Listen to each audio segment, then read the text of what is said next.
बांग्लादेशआव world poet Rabindranath ठाकुरनि सानदेनि नगर सामस्त्र तामिराव जब्रबलायमोनि अपाटिमुलुग गिदिंगै हास्ते गोनाङैनो खरां पिसालायमोनि हेंजाखा अबाहायतिनो दिनै जुन तालनि चिदब सालमारि तांसालो दीपर दामथाम तामितमनि जराव आस्ताबल खलानि सिनि circuit हाउसआव तंमा Bangladesh बिजा हाबानक जरा हिमबतक रेली खलायजाखा अहिमबतक रेलियो फय मानजाखायगा बीजेपी हास्टेकासको एमपी राजीव भट्टाचार्य खबै जुदा जुदा बीजेपी नि आदंग्र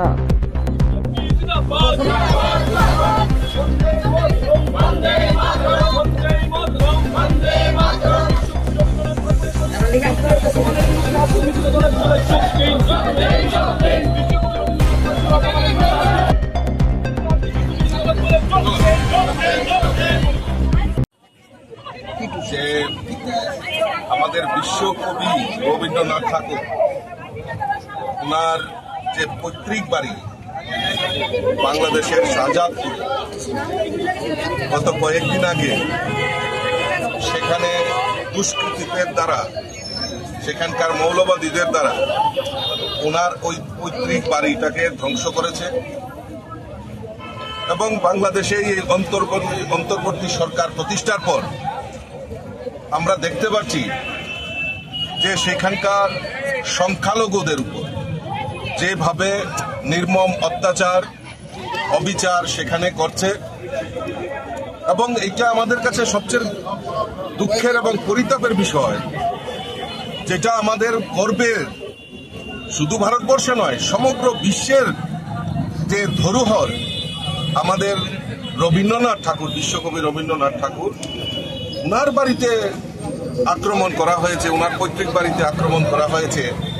এটা খুব লজ্জাজনক, দুঃখজনক, তার তীব্র ধিক্কার জানাচ্ছি।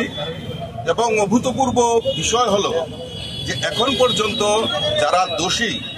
তাদেরকে গ্রেপ্তারও করা হয়নি, তাদের কোনো সুযোগ্য শাস্তির ব্যবস্থা সেই অন্তর্বর্তীকালীন সরকার করেনি, এই ইউনিসেফ সরকার। এবং এই মৌলবাদীদের দ্বারা বারবার আক্রমণ, হিন্দুর মন্দির, দেবদেবী মন্দির এবং সংখ্যালঘু যারাই রয়েছে তাদের উপর নির্বিচারে আক্রমণ করছে, তার তীব্র ধিক্কার, তার প্রতিবাদ জানাচ্ছি। আমরা সারা রাজ্যে আপামর জনসাধারণ সবাই সম্মিলিতভাবে আমরা বিভিন্ন আন্দোলন, গত কয়েকদিন আগে দেখেছেন আমরা বর্ডার এবং সমস্ত জেলা কমিটিতে আমরা আন্দোলন সংগঠিত করেছি। আজকে ঈশা অফিসের সামনে আমরা ধর্ণা দেব এবং পর্যায়ক্রমে সমাজের প্রত্যেকটা অংশের নাগরিকের কাছে যারা সাংস্কৃতিক চর্চা করেন, রবীন্দ্রনাথ ঠাকুরকে ভালোবাসেন, রবীন্দ্রনাথ ঠাকুরের এই আদর্শে অনুপ্রাণিত, আমি সমাজের প্রত্যেকটা অংশের মানুষের কাছে আপনাদের মাধ্যমে আহ্বান করব, আসুন আমরা এই সবাই মিলে এই বাংলাদেশের যে একটা স্বৈরাচারী শাসন ব্যবস্থা চলছে তার বিরুদ্ধে ধিক্কার জানাই, তার বিরুদ্ধে প্রতিবাদ জানাই। স্যার, যেহেতু আপনি একটা দেশের ভারতের উচ্চ কক্ষের একজন মেম্বার, এই জিনিসটা নিয়ে কি আপনি ওখানে কোনো আলোচনা তুলবেন বা এরকম কোনো? নিশ্চয়ই, আমি যদি সুযোগ পাই পার্লামেন্টেও এটা নিয়ে আমি কথা বলবো।